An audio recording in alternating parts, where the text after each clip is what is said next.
من الارض ومن فیہا قل لمن الارض ومن فیہا، میرا پاک پیغمبر ان مکے کے مشرکوں سے پوچھ کہ کس کی یہ زمین اور جو کچھ زمین میں یہ کس کا ہے، اگر تم جانتے ہو تو جواب دو۔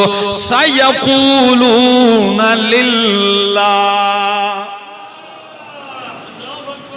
اللہ اکبر، سَيَقُولُونَ لِلَّهِ، تو ان قریب یہ کہیں گے کہ اللہ ہی کا ہے، زمین اللہ کی، جو کچھ زمین میں ہے وہ سارے کا سارا اللہ کا ہے۔ قُلْ مَنْ رَبُّ السَّمَاوَاتِ السَّبْعِ وَرَبُّ الْعَرْشِ الْعَظِيمِ،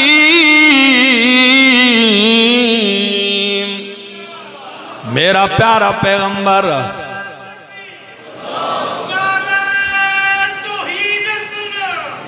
پوچھ ان سے ساتوں آسمانوں کا رب کون ہے، وَرَبُّ الْعَرْشِ الْعَظِيمِ، عرش عظیم کا رب کون ہے۔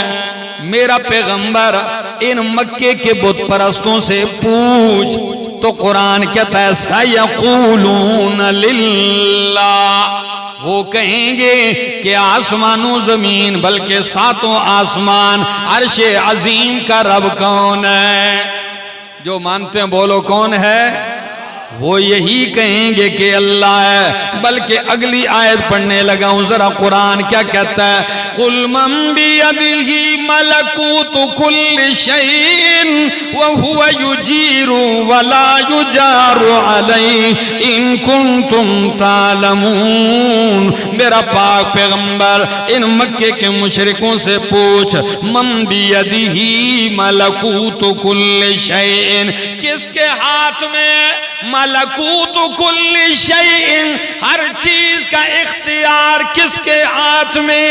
وَهُوَ يُجِيرُ وَلَا يُجَارُ عَلَيْهِ، اور وہ پناہ دیتا ہے، اس کے مقابلے میں کوئی پناہ نہیں دیا جا سکتا۔ تو جب پوچھ ان سے کہ ہر چیز کا اختیار کس کے ہاتھ میں ہے، پناہیں کون دیتا ہے، اگر جانتے ہو تو جواب دیجئے سَيَقُولُونَ لِلَّهِ،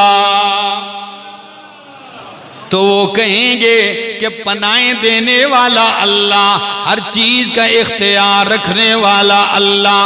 تو جب مکے کا مشرک یہ ساری باتیں مانتا ہے تو وہ ان آیتوں کو نکالنے یا بدلنے کا مطالبہ نہیں کر رہا۔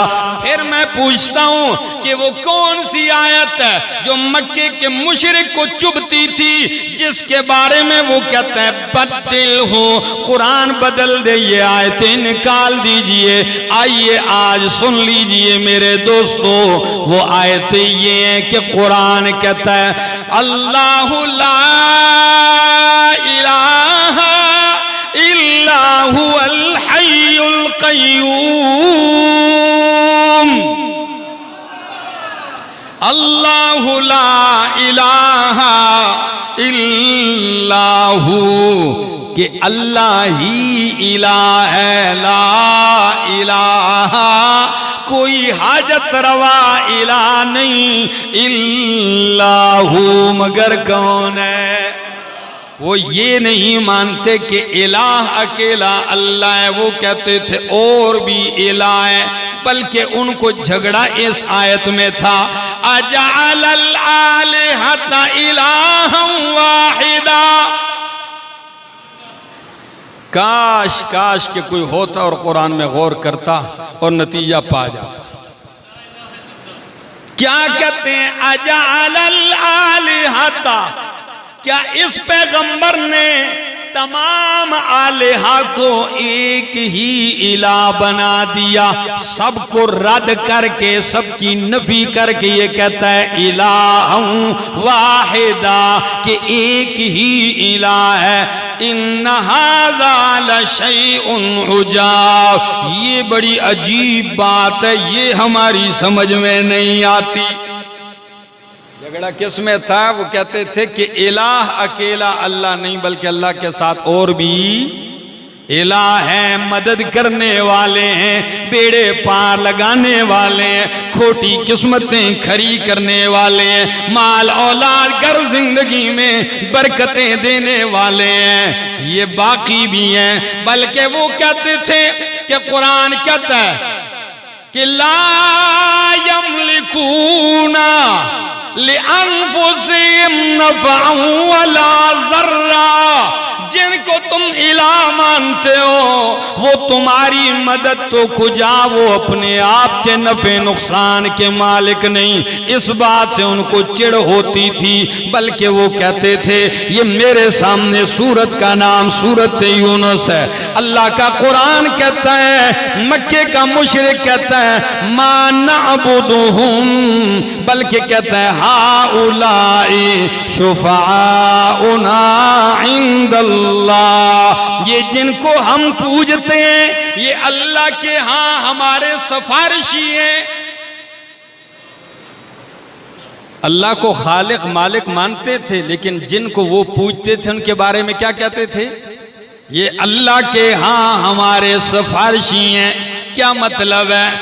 کہ اللہ ساڑی سندا نہیں تے انہاں دی موڑدا نہیں، ساڑی انہاں دے اگے تے انہاں دی انہاں دے اگے، یہ ہمارے سفارشی ہیں۔ اور قرآن تیسرے مقام پہ کہتا ہے، یہ میرے سامنے اللہ کا قرآن ہے اور سورت کا نام ہے سورت زمر، 24واں پارہ ہے، دوسری آیت قرآن کیا کہتا ہے؟ الا للہ الدین الخالص، ہائے ہائے ہائے کیا لفظ ہے، الا للہ الدین الخالص، خبردار کائنات والو سن لو، کوئی شفاعت سفارشی جبری قہری، کوئی اللہ کی بارگاہ میں شراکت دار حصے دار نہیں، بلکہ الا للہ الدین الخالص، دین خالص، خالص عبادت اور